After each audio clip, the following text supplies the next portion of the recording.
Adapt or die. Sounds harsh, doesn't it? But for millions of years, life on Earth has followed that simple rule. Not the strongest or the smartest survive. The ones who survive are usually the ones who can change when the world changes. Recently, something unusual caught our attention online. Thousands of young people in India had started calling themselves the members of the Cockroach Janata Party. It wasn't because they admired cockroaches. It wasn't meant to be a joke either. It was a satire.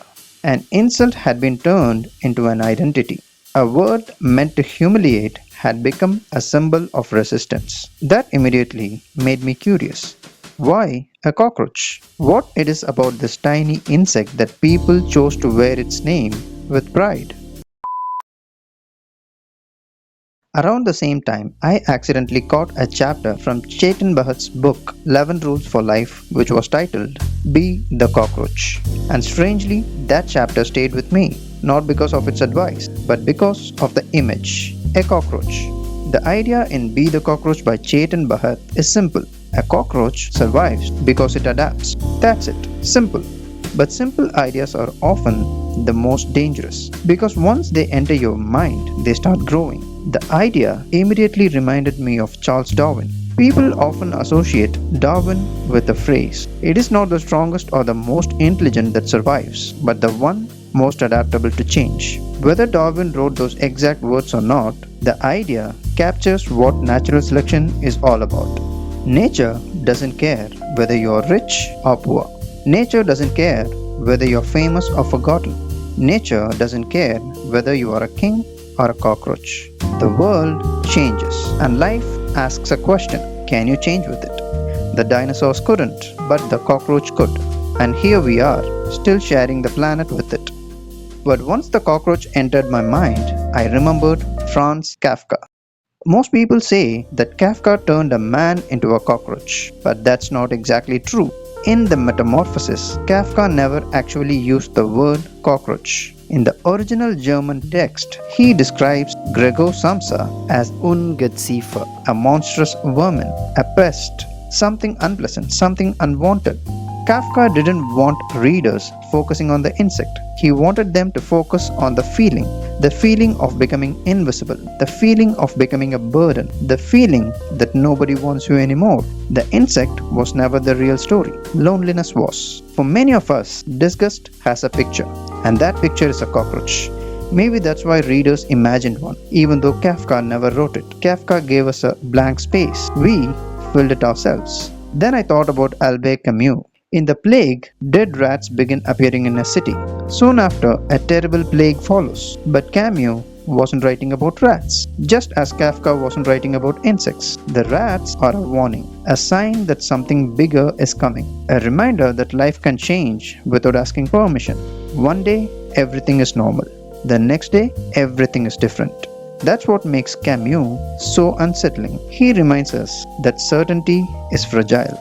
The world we know can disappear much faster than we think. And once again, the animal isn't really the point. We humans are. This reminded me of another book which my friend gave me, A Short Philosophy of Birds. In one chapter, the author talks about eagles. Human beings love eagles. We put them on flags. We use them as a symbol of power. But here's the interesting thing. Being admired is not the same as being successful. Many smaller birds survive perfectly well without looking majestic. Nature doesn't hand out awards for appearance. Nature rewards what works. Human beings admire power. Nature rewards adaptability. And those two things are not always the same. But I don't think adaptation means saying yes to everything, because adapting to everything can become another way of losing yourself. For example, Christopher Nolan. The entire film industry moved towards digital filmmaking. Yet, Nolan still uses traditional film stock. Not because he hates change, not because he's stuck in past, but because he believes something valuable would be lost. That's an important distinction. Adaptation doesn't mean abandoning your values. It means protecting what matters. Now let's come back to the cockroach one last time. People say cockroaches and rats spread disease.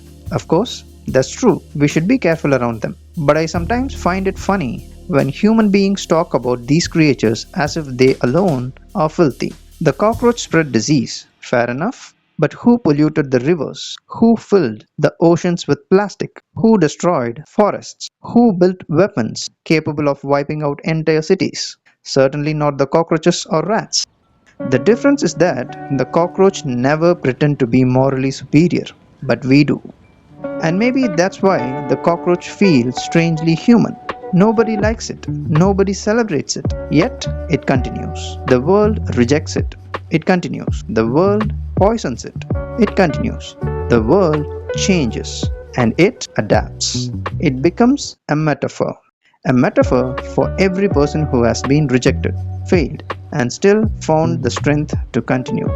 That's when I realized something. Maybe Darwin, Kafka, and Camus quietly asking the same question. When life changes, what do we become? Tonight, somewhere behind a wall, beneath a cupboard, inside a crack you probably never notice, a cockroach is quietly finding another way to survive. It doesn't know that people hate it. In fact, it doesn't care. It doesn't stop because the world is against it. It simply keeps going. That's why this tiny insect survived for hundreds of millions of years. And maybe that's the lesson. The courage to adapt when life refuses to stay the way we want it. Because life will change, people will change, and of course, the world will change. That's why it is said adapt or die. No, no, you don't need to die, just adapt and ferment.